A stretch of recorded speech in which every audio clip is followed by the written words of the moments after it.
By United States Senator Dan Sullivan, himself a veteran of the Marine Corps. Senator Sullivan, did a plane hit the Pentagon on 9/11?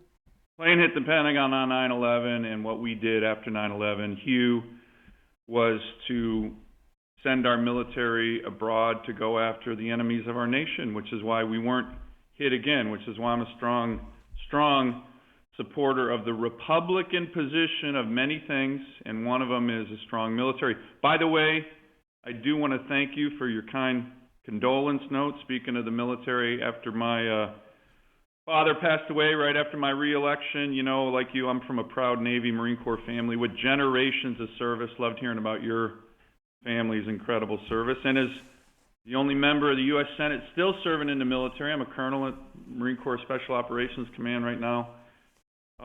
That kind of talk is ridiculous, right? And yeah, it is. And I agree with the leader, McConnell, yesterday. No place in the Republican Party for it, and I hope that the House conference asks. But, Senator, I want to talk to you about energy because Alaska is an energy state, and the very first day, Joe Biden crushed the American energy sector and lost a lot of jobs, and you sent a letter. What was the letter about?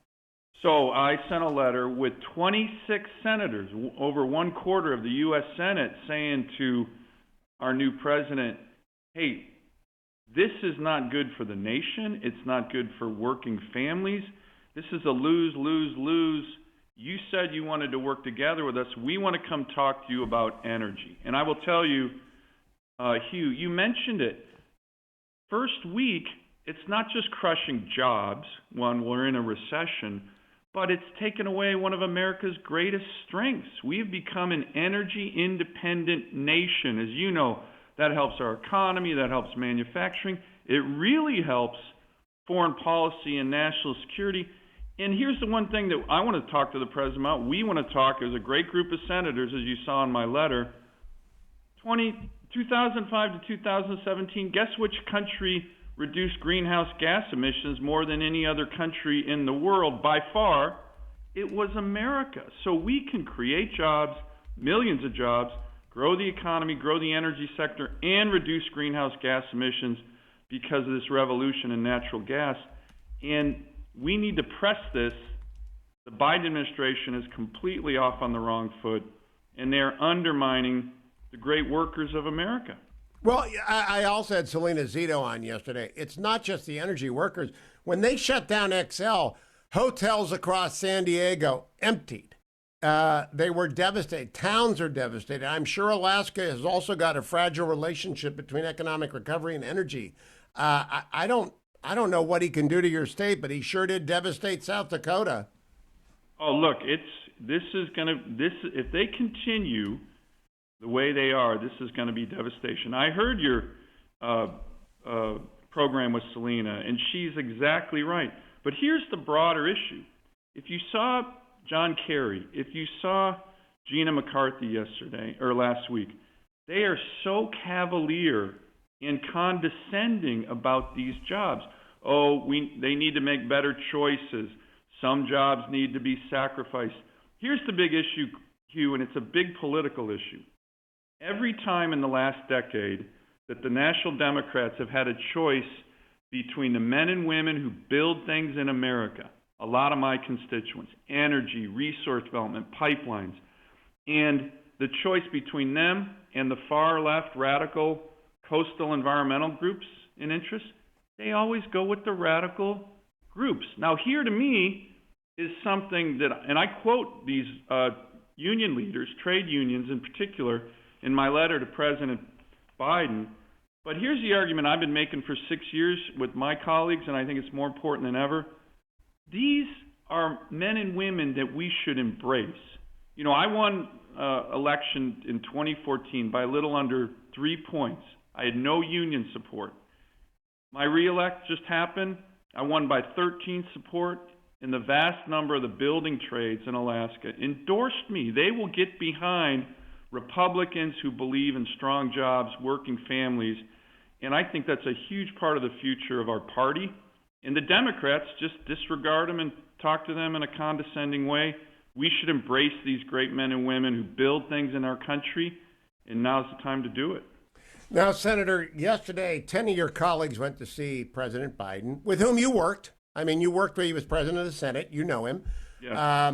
And they said, Senator Collins came out, and she was mildly optimistic. What do you think? Are you going to get a jam down via reconciliation? Will Joe Manchin and Kristen Sinema allow that? Or are you going to get a deal? Well, look, I don't want to keep harping on energy, but you may have seen my letter.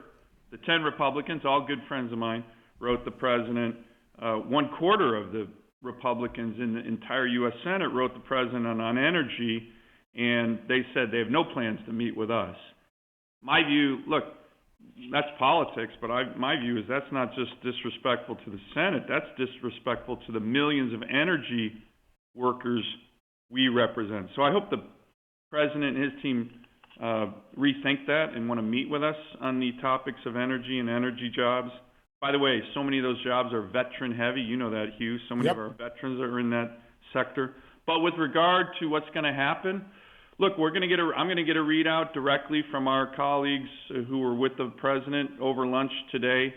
My concern is they're not just going to move forward on budget reconciliation and jam down on their huge bill, $1.9 trillion, but that there's going to be a temptation to overturn the Byrd Rule. Now, as you know, when President Trump was president, he tried to get us to say, hey, let's get rid of the legislative filibuster, the Byrd Rule. We did not do that. Republican senators did not do that. And now, you want to talk about institutions in America being threatened. The backdoor way to get rid of the legislative filibuster is to ignore the Byrd Rule. And I'm going to be working with my Democratic colleagues saying, hey, don't do that. We didn't do that. You're going to try and put D.C. statehood into budget reconciliation. Everybody knows that would blow up the Senate rules, wouldn't be good for the country. Now, D.C. statehood is one of those about which I don't worry because it's unconstitutional. But would Joe Manchin, by the way, Joe Manchin's an energy state. Have you talked to him about the energy letter yet? Because he ought to go with you on that because West Virginia's an energy state. Look, I've talked to Joe Manchin ad nauseum. He's a good friend of mine. He cares deeply about these issues. Just between us and your millions of listeners, I certainly was interested in getting Joe on our letter. He declined. That's okay, but I think in his heart he knows that these energy policies rolled out by President Biden are horrible for West Virginia. They're horrible for Alaska, and he's very sympathetic to the feelings that was in that letter that we sent the president.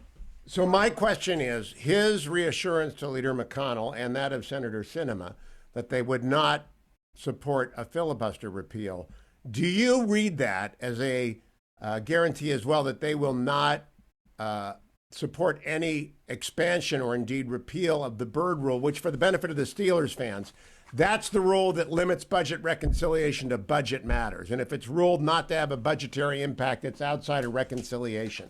Do you think that the Manchin-Sinema guarantee on the filibuster includes within it a guarantee on the Byrd Rule? By the way, I can't miss the opportunity to just kind of do a shout out to the Browns and Baker Mayfield when you mentioned the Steelers. So the Steeler fans, sorry about that crushing. We're not really sorry. Sorry, not anyway, sorry. I know you think that's important. I know you think that's as important as the Byrd Rule. It is. And I kind of do too as well. But let me get back to that. Here's the key issue. All the Democratic senators know that when we did budget reconciliation, and we did after working with Democrat senators on what we thought was a good proposal with regard to tax reform, which it was, by the way, there was a certain number, not many, of my colleagues who said, hey, forget it, let's get more than we can beyond the Byrd Rule in our legislation and just ignore the parliamentarian and ignore the Byrd Rule. What we did as Republicans is we said, no, we're not going to do that. We didn't do that. And all the Democrat senators know that, including my friend Joe Manchin, Kirsten Sinema. And so what I've been doing is letting them know, hey, guys, look, when there was an opportunity and pressure from President Trump and his team to get rid of the legislative filibuster, to get rid of the Byrd rule. We didn't do that for the long-term benefit of the Senate and the country, to be honest. So you shouldn't do it now as well. It's a very powerful argument that none of them can deny because it's true. All right, last question, Senator Sullivan. But I don't deny that if they want to raise taxes pursuant to reconciliation and the Byrd rule, they most certainly can. They just can't do things like add courts and expand the Supreme Court or district courts or appellate courts. They can't go around administering social policy via the Byrd rule. I just don't think they can. No, they can't. That's the whole point. And you're right about raising taxes if they want to do that. By the way, during a recession, when we have businesses and families, millions that are hurting our small business, they want to go raise taxes on the American economy, the American worker, the American small businessmen and women. Okay, they will have the ability to do that under the Byrd rule. But to your point, Hugh, the broader issues that they've been talking about, D.C. statehood, packing the Supreme Court, national minimum wage, those are going to not be allowed under the Byrd rule. And if they reject that, they're going to start doing some real constitutional demolition to the foundations of the U.S. Senate and other institutions that are so important to our country. I hope you get them to listen, Senator, and I hope you and I can attend the Browns Super Bowl together next year, because I think it's happening. Senator Dan Sullivan is a great Browns fan, along with Condi Rice and most other forward-thinking Americans. He sees the future, and it is the Cleveland Browns. Thank you, Senator. I love talking about